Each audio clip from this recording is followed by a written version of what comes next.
de la vie, l'être et les mouvements. Nous voici ici réunis sous l'autorité de ton Église, représentée par l'Église catholique et l'Église protestante, en vue au Père de réfléchir ensemble sur l'avenir de notre pays, sur le processus électoral, de manière à contribuer objectivement et donnez-nous la paix que le monde ne saura jamais nous donner. C'est en ton nom Jésus et sous ton autorité que nous avons prié au nom du Père, du Fils et du Saint-Esprit. Amen. Concerne les incidents. Et ce système devait fonctionner par les formulaires qui devaient être remis à nos observateurs pour la collecte des données sur le terrain. Et ces formulaires sont élaborés sur base de la loi, du cadre juridique, mais également des principes directeurs qui régissent les élections démocratiques, sur les lieux où doivent être installés les bureaux de vote et dépouillement. Et vous remarquerez qu'il y a 85% des bureaux de vote qui étaient installés à des endroits autorisés par la loi. Mais il s'est fait malheureusement que, à certains endroits, dans les lieux de culte, qui sont des lieux prohibés, on a retrouvé également les bureaux de vote et de dépouillement. En ce qui concerne l'impression de la carte d'ouverture au démarrage du DEV, quand nous avions formé nos observateurs, nous avons eu la présence des agents de la CENI qui nous expliquaient le fonctionnement du dispositif électronique de vote, parmi lesquels l'impression de la carte d'ouverture au démarrage. Et donc c'est cette carte qui donne accès au démarrage du dispositif électronique de vote pour commencer. Et vous comprendrez que 0 vote à l'ouverture nous donne déjà un nombre important de dispositifs qui contenaient déjà les votants avant l'ouverture du bureau de vote, qui est prévu par la loi à 6 heures. À 64%, on avait tous ces matériels. Mais il y a un pourcentage qui manque, beaucoup de matériel qui manquait à certains endroits. Et vous pouvez le voir dans ces tableaux. Il y a par exemple la liste des électeurs, avec notre loi précise le vote a lieu de 6 h à 17 h. Et donc c'est à 6 h que nous devons voir le premier électeur qui vote. Sur l'aménagement de ces bureaux de vote et dépouillement, d'autant plus qu'il est requis qu'on puisse aménager les bureaux au moins 24 heures avant. Mais pour les questions de sécurité, on peut les faire le même jour, mais à condition que l'on puisse respecter l'heure du vote. Les procédures d'ouverture des votes, c'est un élément important. Et vous comprendrez qu'il y a une logique, d'autant plus qu'il y a des bureaux de vote qui ont ouvert après. Et ça fait qu'il y a des procédures qui n'ont pas été respectées, il y a des problèmes de dysfonctionnement des machines. L'encre indélébile répond à un principe directeur des élections démocratiques. Une seule personne, une seule voix. L'unicité du vote. À 90%, il y a une vérification de l'encre indélébile par les membres du bureau de vote. Et à presque 6,7%, il n'y a pas eu cette vérification. L'impression de la carte, la signature de PV par les membres du bureau de vote, la réclamation de contestation par les témoins. Je vais m'appesantir sur les réclamations et contestations. Il est demandé aux témoins, quand ils ont une réclamation ou contestation, qu'ils les signalent auprès des membres du bureau de vote qui vont les prendre en compte dans les PV.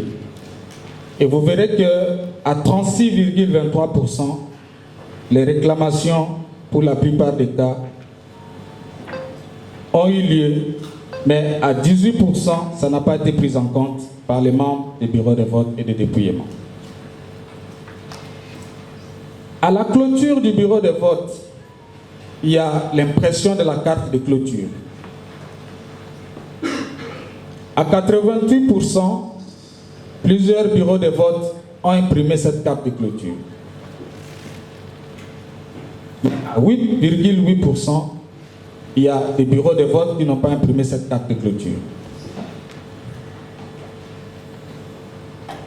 Parlant du dépouillement, déjà à l'ouverture des bureaux de vote, les membres du bureau de vote doivent montrer si l'urne était restée sans bulletin de vote. Donc, l'urne était vierge. Et à la clôture des bureaux de vote, quand on va commencer le dépouillement, on va vérifier si l'urne avait encore les scellés. Et à 94%, on a constaté que l'urne est restée scellée. Mais on ne peut pas négliger le fait qu'à 5,8%, l'urne n'est pas restée scellée. Et vous comprendrez que le numéro du scellé a changé selon la graphique que vous voyez là-bas.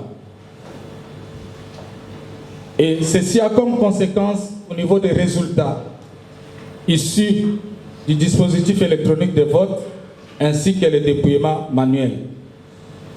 À 87%, il y avait conformité, mais à 6%, il n'y avait pas conformité. Et lorsque les témoins faisaient des réclamations, il y a des réclamations qui ont été prises en compte et d'autres non. Et le rapport, il est là. Il y a eu également l'interruption de l'opération du dépouillement, comme cela a été le cas pour l'opération du déroulement des votes. Et à 78%, on montre que le dépouillement a eu lieu normalement. Par contre, à 16%, il y a eu cette interruption et pour les raisons que nous allons évoquer tantôt.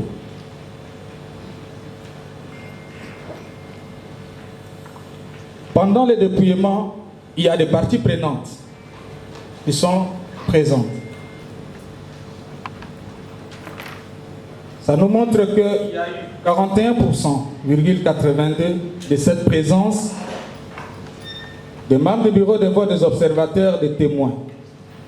Mais à 36,%, il y a d'autres qui ont manqué, d'autres parties prenantes qui n'étaient pas là. On suppose qu'ils doivent être là pendant le déroulement de tout le processus. C'était à 66%. Mais à 15%, il y avait absence de témoins. Il y avait également le refus d'accès au bureau de vote pour qu'ils ne prennent pas part à ces opérations. Nous passons directement aux incidents.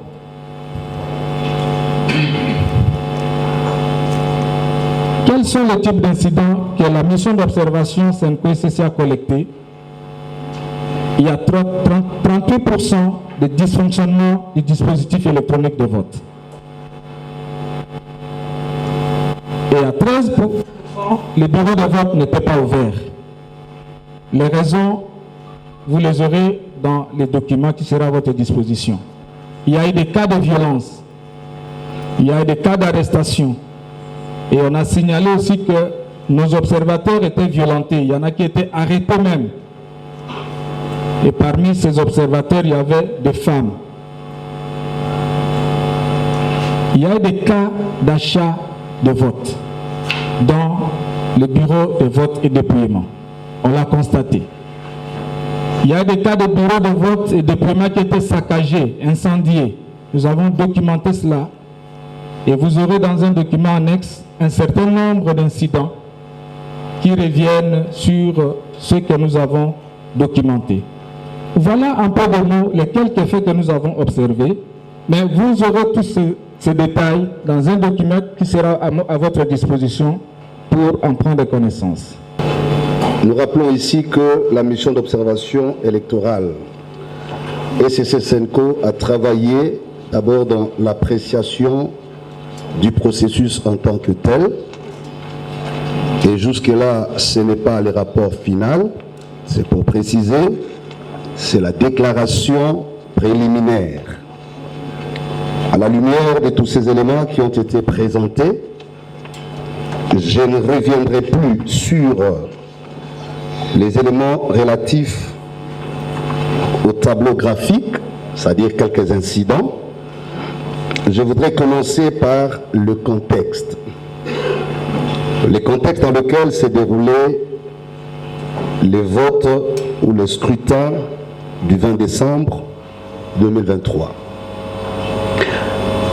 Le 20 décembre 2023, la République démocratique du Congo a vécu sa 4e expérience électorale pour les élections du président de la République et des députés nationaux et provinciaux après l'accord global et inclusif signé à Sun City, en Afrique du Sud, et sa première expérience s'agissant des élections des conseillers municipaux dans le chef-lieu des 25 provinces ainsi que dans la ville de Kinshasa.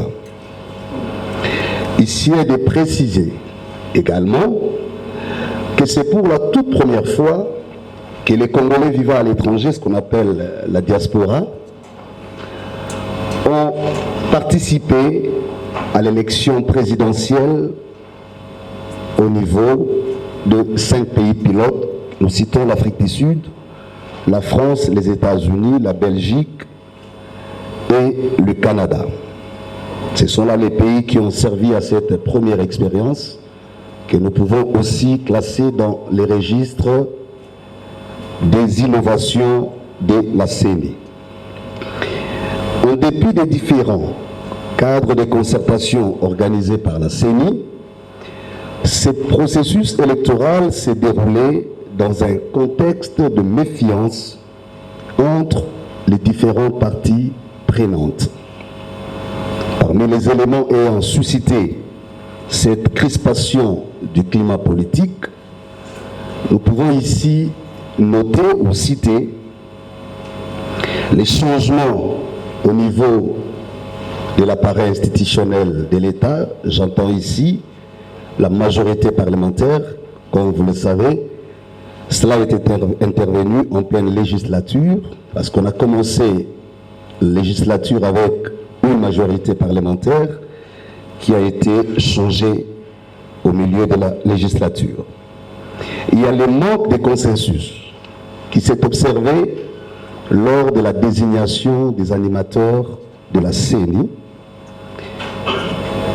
ainsi que la question d'adoption de la loi électorale avait fait aussi, où elle a été sujette à plusieurs controverses, notamment au niveau de la société civile qui déjà avait produit un document appelé les référentiels qui devrait constituer la base sur laquelle la société civile espérait obtenir des réformes consensuelles. À cela va s'ajouter la mise en place tardive de l'équipe de la CENI, donc sa plénière ainsi que son bureau.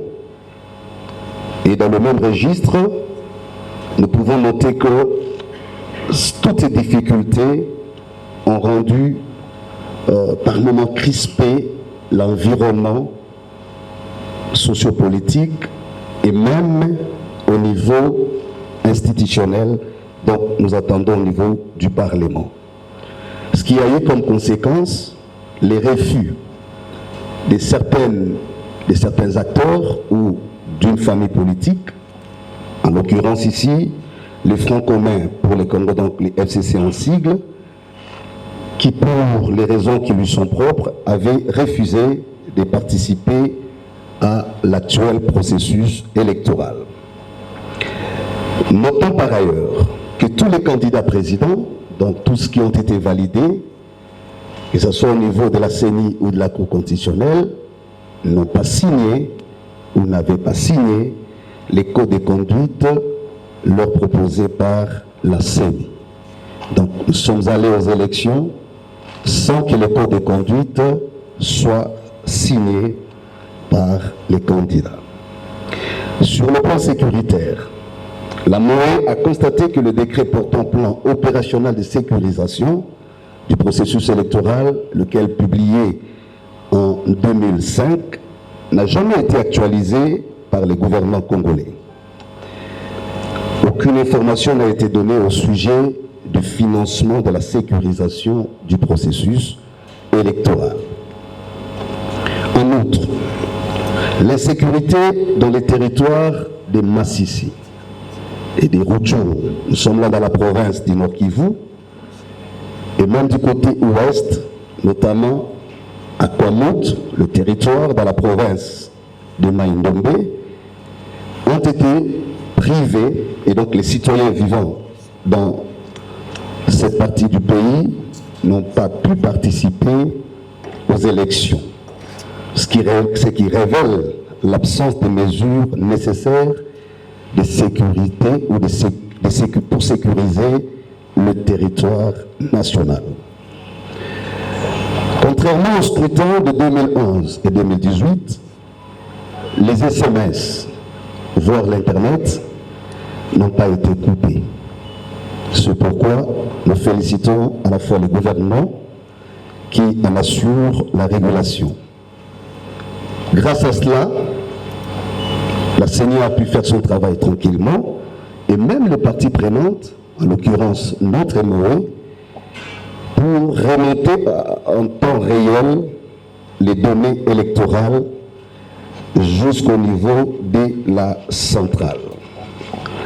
Venons-en à l'analyse du cadre juridique. La CENI, conformément à l'article 211 de la Constitution, a organisé les opérations d'identification et d'enrôlement des électeurs afin de se doter d'une liste des électeurs. Contrairement aux administrations électorales passées, ces opérations n'ont duré que 4 mois. Ça aussi est à inscrire dans les innovations. Selon la ligne 84 du calendrier électoral, la CENI avait planifié la production, les déploiements et l'affichage des listes électorales provisoires entre le 22 mai et le 18 septembre 2023. L'article 8 de la loi électorale, sur pied duquel est fixée la publication de la liste définitive des électeurs, nous renseigne que cette liste devait être publiée au plus tard 30 jours avant le début de la campagne électorale. Elle est rendue disponible sur le site internet de la CENI et affichée pour consultation 15 jours avant la date du scrutin au bureau de l'antenne. Cette liste, selon la loi, à cette disposition, reste affichée devant les bureaux de vote pendant le déroulement du scrutin. Par sa décision numéro 111/CENI/AP/2023 du 7 octobre 2023 portant publication de la liste électorale provisoire des électeurs, la CENI, ce qui a été constaté, n'a pas respecté son propre calendrier. Jusqu'au jour du vote, la MOE SEMPO-SCC n'a pas été au courant d'une quelconque décision de la CENI publiant la liste définitive des électeurs. En outre, l'affichage de cette liste au niveau des antennes et bureaux de vote, tel qu'annoncé par la CENI, n'a pas été systématique. La publication de la cartographie, quant à elle, des bureaux de vote, est intervenue avec un retard de 7 jours, donc d'une semaine.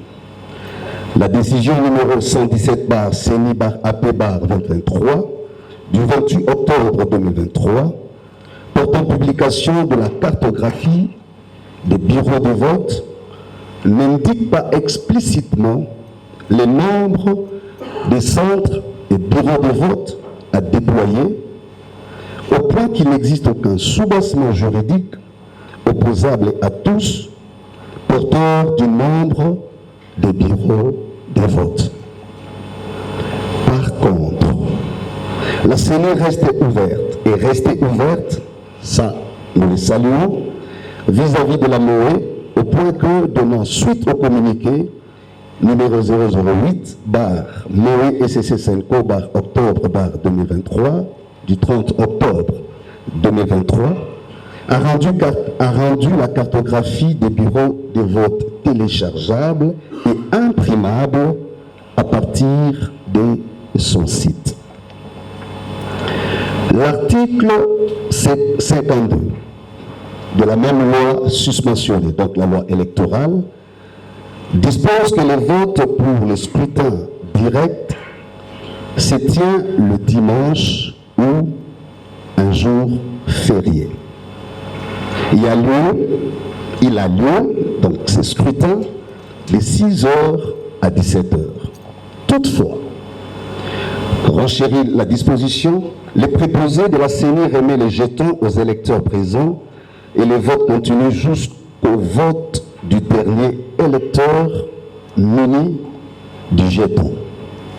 Il ressort de cette analyse juridique, de cette disposition légale, donc la disposition à laquelle nous faisons allusion, que la volonté du législateur congolais est de verrouiller le jour de la tenue des élections en déterminant qu'il s'agit soit d'un dimanche, soit d'un jour férié.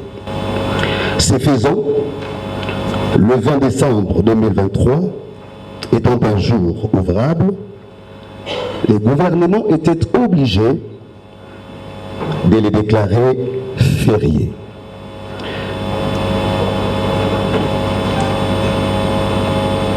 En outre, tout en laissant la CENI la liberté de fixer les jours et l'heure du vote, le législateur donne une indication claire et précise de la plage durant laquelle la CENI devait déterminer l'heure du début et de la fin du vote, soit entre 6h et 17h.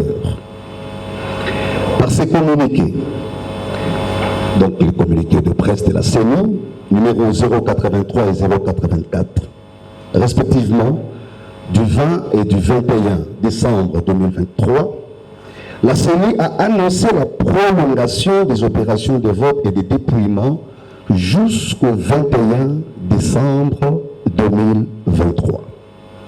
En sus, la CENI informe qu'aucun bureau de vote ne devrait ouvrir après cette date. Les communiqués sous-évoqués ont le mérite d'assurer l'inclusivité et l'égalité du vote.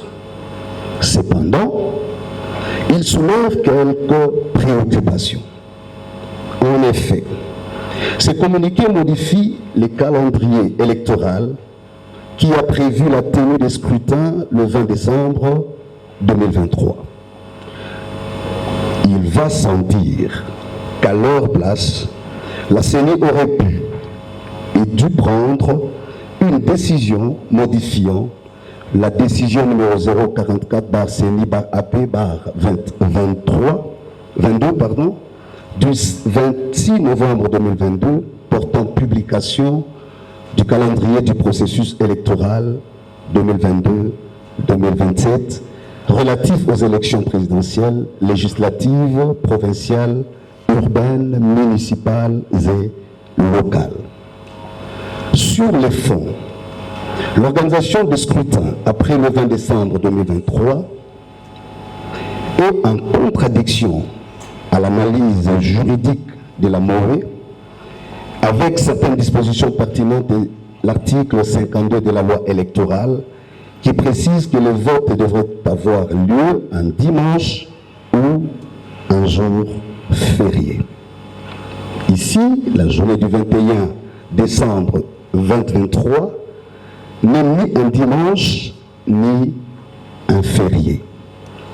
Il est urgent que les instances habilitées évaluent la légalité des opérations de vote qui se sont déroulées la journée du 21 décembre 2023.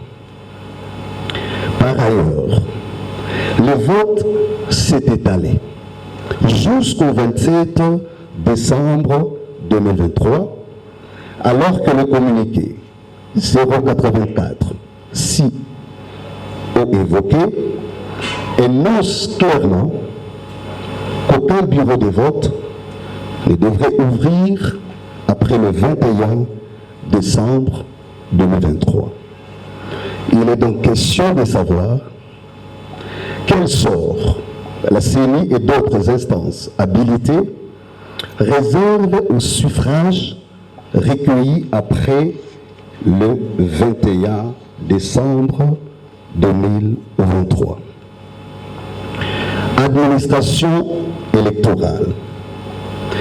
La Constitution de la République démocratique du Congo confère à la Commission nationale, électorale nationale indépendante, donc CENI en sigle, le pouvoir de l'organisation du processus électoral en RDC, notamment d'enrôler les électeurs, de tenir les fichiers électoraux, de planifier et conclure les opérations de vote, de dépouillement et de tout référendum.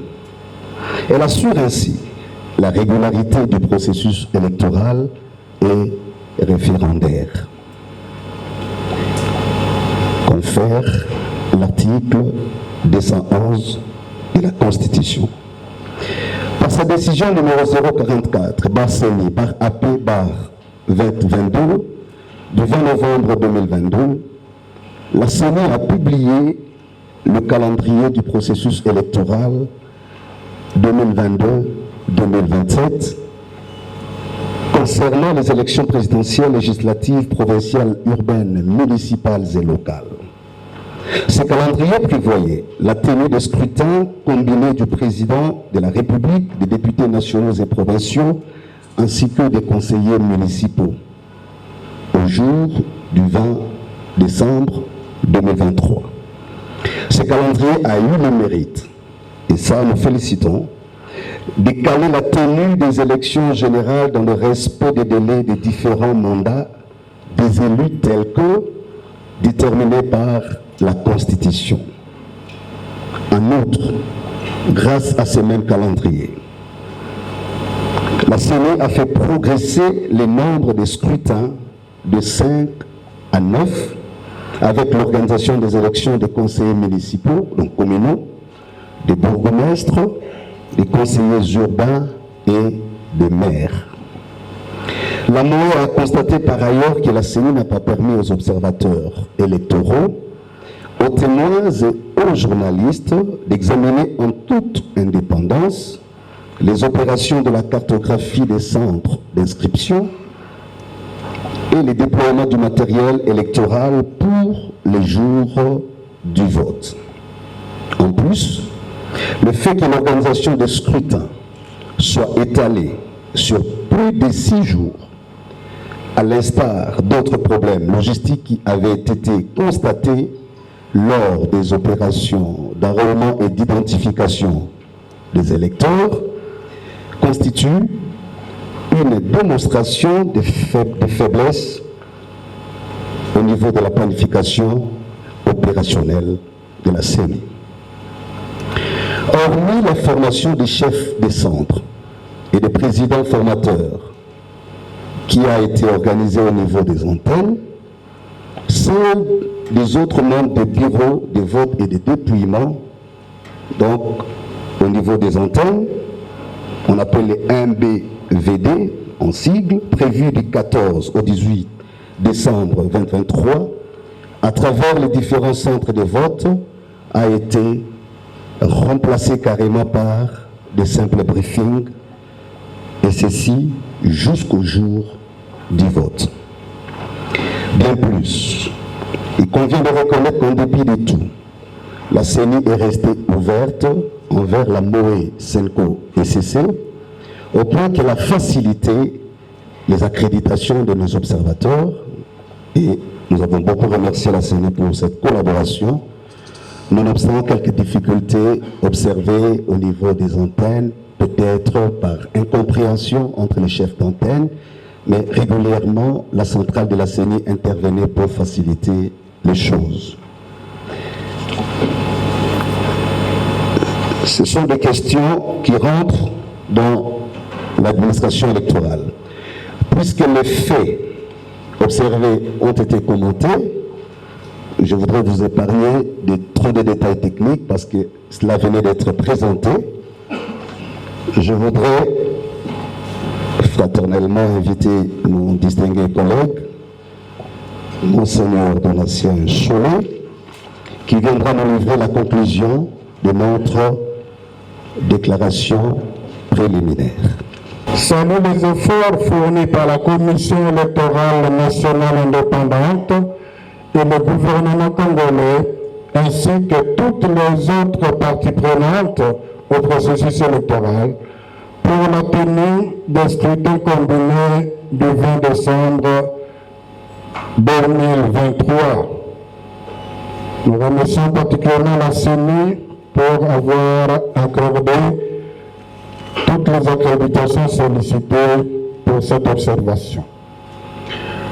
Après l'observation des différentes opérations électorales, la MOE note la détermination des électeurs qui se sont mobilisés pour accomplir leurs devoirs civiques en dépit de différents incidents observés dans le centre de bureau de vote. Le peuple congolais a bel et bien répondu une fois de plus au rendez-vous de son histoire. La MOE Senko-OCC salue ici la bravoure de ses observateurs qui, en dépit des cas de violence, des arrestations, de l'interdiction d'accès à certains bureaux de vote dont ils ont été victimes, ont pu collecter les données reprises dans cette déclaration.